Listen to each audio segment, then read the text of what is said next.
I can finally breathe. I can finally breathe because the 2019 NFL Draft is finally over.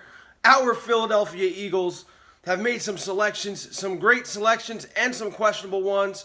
As you've seen in some of my other videos, I gave you my reactions, my instant reactions. This time, go a little bit more in depth. I'm professional wrestler Chris Wylde. Another video here for Eagle fans and NFL fans worldwide. As I just said, the 2019 NFL Draft was this weekend, and I think our Eagles did a pretty good job in securing some players for the future and some guys that can really make an impact this year. And let's start off with their first-round pick, tackle Andre Dillard. Now, as I put in my reaction video, when they came up to pick, I pretty much figured it was going to be Dillard, especially since they leapfrogged the Houston Texans and made a trade to get Dillard. I mean, this guy was ranked, some mock drafts had him ranked in the top 10, some had him going as low as 15 or 16, but he was just, in my opinion, the most athletic tackle in the draft, and the Eagles could not take this guy. I mean, you look at what they need. They need to protect Carson Wentz. This draft was about one man, and that's Carson Wentz. And maybe not just him, but anybody that might have to step into his role, knock on wood, that he might miss some time. But the offensive line was such a big need. Now, yeah, most of their starters will be back, and most of their starters are healthy. But you are going to miss a Brandon Brooks, maybe for a couple weeks out of this season. Jason Peters is always in and out of that lineup. So to pass up on an Andre Dillard would have been a huge mistake for the Eagles. I think he's as much of a sure thing as you can get, and he's going to be a great offensive tackle. I mean, you're going in there with Jeff Stoutland, one of the best offensive line coaches in all of the NFL. He's going to learn some of the things that he didn't have to do as far as run blocking. And I hear this nonsense about he's a Pac-12 offensive lineman, didn't see a lot of great competition. I think when you look at his footwork, when you look at his technique, I think that shows a different story. He allowed one sack and thousands of snaps. I mean, it was ridiculous, the stat. And as everybody knows, I'm not a stat guy. I'm not here to give you something you can just look at in Google. But Andre Dillard, to me, just a steal for the Eagles at 22. I mean, you can't go wrong there.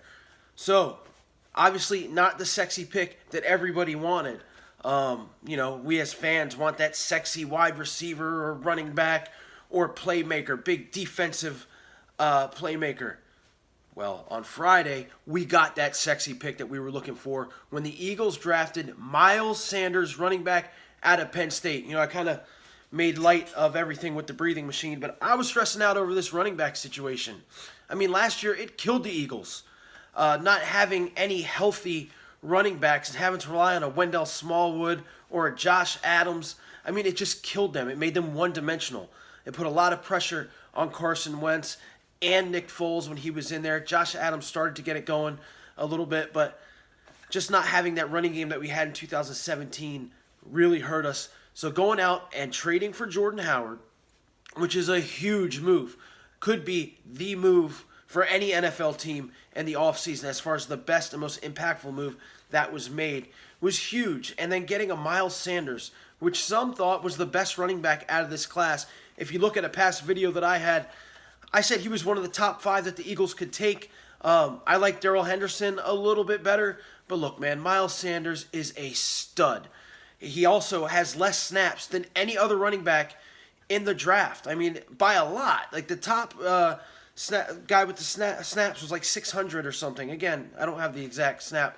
But Myles Sanders only had about 270 snaps in his college career. So he's got fresh legs because he waited behind a generational player like Saquon Barkley. I mean, it wasn't like he was second on the depth chart to a scrub. He was learning from Saquon, and who wouldn't be behind a Saquon Barkley? So now that they're in the same division, it's going to be interesting. Myles Sanders can catch, can run, can make guys miss. Comparable to Shady McCoy. I'm sure he's not going to spoil Avengers Endgame, but he is going to be an elite running back, in my opinion. Again, another sure thing at the Eagles in the second round. And then 4 slots later, they pick J.J. Arcega-Whiteside, wide receiver. I'm going to be honest with you. I did not research wide receivers a lot going into this draft. I knew about the DK Metcalf. Hollywood Brown, Marquise Hollywood Brown was probably the top of my list, and then Paris Campbell, I had seen some stuff on him. But other than that, I just didn't think it was a big position of need for the Eagles. Didn't see them picking a wide receiver in the second round. Boy, was I wrong. And if you saw my reaction to JJ, I just didn't know much about him, so I couldn't be happy or upset. DK Metcalf is a guy that a lot of Eagles fans wanted. The media really hyped this guy up. His combine stats were out of control. They were out of this world. But if you look at the rawness of DK Metcalf, he only played on one side of the offense. Didn't know many routes, was constantly hurt. Eagles didn't need a guy like that. Neither did a lot of teams, which is why he was selected last in the second round by the Seattle Seahawks. I think the Eagles got a gem in J.J. Arcega-Whiteside, and I'm not trying to be this Homer-type rah-rah kind of guy that's just saying that they made all the right moves because they're going to be playing in Eagle Green. I really believe that this guy is going to be a productive player in the NFL. I'm not saying he's going to be a stud, but man, if you look at his highlights, you look at his tape, this guy, physical, big, you throw it up, he's going to get it. If you're going to play press coverage on him, he's going to throw you out the way. I mean, this guy is everything that you want in a wide receiver. Not the speedy guy like a Deshaun Jackson, but we've got a Deshaun Jackson. We've got a Nelson Aguilar, who I don't think they're going to move because he's a special player in the slot. But this dude in the red zone, when you have to take Deshaun out, is going to be special and productive. This Eagle offense has a chance to be really special. And now we go into the fourth round, and they finally take a defensive player with Arif Miller out of Penn State. Again, I can't be mad at this pick. He's going to be a developmental type player. Is there other guys that they could have taken there? Possibly. They like this guy because he's got a high motor, a very high character type player, and he adds some depth at that defensive end position, and he can also move to defensive tackle. He kind of has some Michael Bennett type traits. Yes, I said it. Some Michael Bennett type traits there, and I think learning from a Fletcher Cox, a Brandon Graham, Chris Long if he comes back, is going to help this guy out. Fourth round, Arif Miller. Also, he's an Eagles fan, lifelong Eagles fan. You can't go wrong there. I think he's going to end up being good, and I think he's going to be some great depth on that defensive line. The next was the head scratcher for a lot of people was Clayton Thorson, fifth round out of Northwestern, I believe. Watched a little bit of tape on this guy. I mean, he looks like a solid third quarterback. Maybe he can develop into being a backup quarterback. I don't think he's going to be a starter by any means. But look, the Eagles need some depth there. They lost Nick Foles, Nate Sudfeld, who I think is going to be a good backup quarterback, one of the best in the league maybe, is going to be there. And they need that third guy. And I think a guy from Northwestern, a fifth-round pick, who the Eagles, Doug Peterson, can mold, is good. I mean, it's not, this again, the sexy pick. They probably could have done better there. They probably could have got a defensive player, but they need some depth there.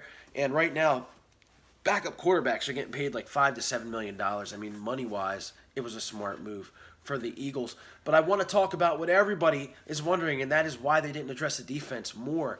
Again, they only had 5 players to pick. But obviously, this is an offensive league. I mean, we saw last year the 4 teams in the championship games were the top 4 offenses. The game's changing a little bit.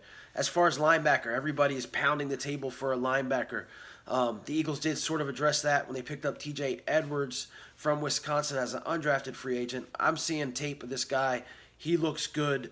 A little bit slower, probably not your coverage type linebacker, but he looks like a guy, again, that could add some depth. Most defenses nowadays play the 6 DBs and 1 linebacker anyway. So, again, I think the Eagles have guys that they can put in situations that they want to. Nigel Bradham was the starting middle linebacker for the Super Bowl team. Had an off year last year, but again, I think he's going to be just fine. Camus Grugier-Hill, another year under his belt. What does Nate Gary have left? What does L.J. Fort have? I mean, they have some guys that they're going to find out about in training camp and in these mini camps. And again, there's also guys sitting on the free agency line that they can bring in as well. As far as safety, the Eagles picked up a safety from Temple, last name Randall, first name, I had it somewhere. I want to say Trevon Randall, could be wrong. Again, his tape looks decent. They have some guys at safety. They have a lot of DBs. One, they might transition into safety, so you don't know what they're going to do there. But the most important thing is they added some depth on that defensive line. They have guys that can get to the quarterback. Don't forget about Vinnie Curry coming in. Don't forget about Tim Jernigan signing. I mean, I think it's a huge signing. This is a guy that knows the defense, that plays well with Fletcher Cox, and is now going to be rotated in with a Malik Jackson. These guys are going to be coming in fresh, coming in hot. Derek Barnett, I think he's going to have a good year this year, coming off an injury. Brandon Graham's back. I mean, there's a lot of good stuff happening with this defensive line. And also a trade, they got, what is his name? A guy that, his name is not on my brain right now, but he's from the Colts. They brought him in, traded a 7th-round pick for him as a defensive tackle as well. So they are addressing their needs on the defensive line. I think that's going to be a strength for the Eagles. I really do. And then their secondary, they've got guys there that they can plug and play. But this draft was about Carson Wentz. It was about the offense. I mean, oh my God, just thinking about this offense is really special. I mean, look at the wide receivers right now. Alshon Jeffrey, Deshaun Jackson, who was brought in, Nelson Aguilar, J.J. Arcega, Whiteside, Mac Hollins coming back off injury. I think Shelton Gibson is gone. He had a chance to make an impact last year when they had no wide receivers, and he didn't. I just don't think they're going to bring him back this year. And then as far as tight ends, Dallas Goedert, Zach Ertz, I mean, Richard Rodgers, the veteran.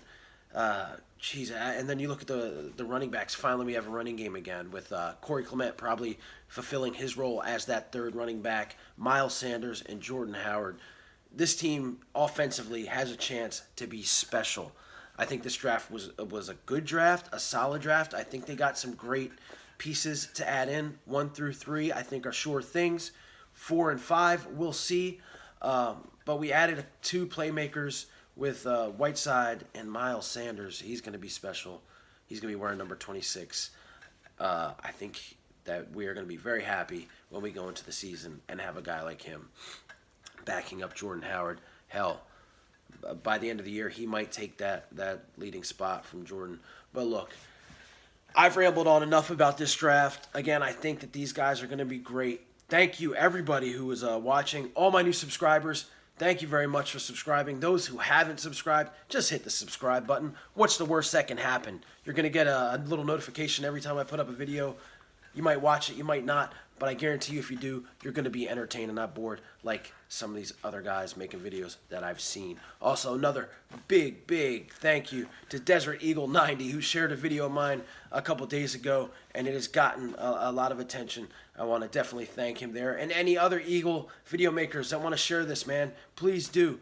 We're a tight-knit fan base, tight-knit community, and I think that together we're going to make this upcoming season, spectacular for fans that just want to watch as much Eagles shit as they can, like I did in the past. So thank you guys. Hit the like, hit the subscribe button. Go Birds.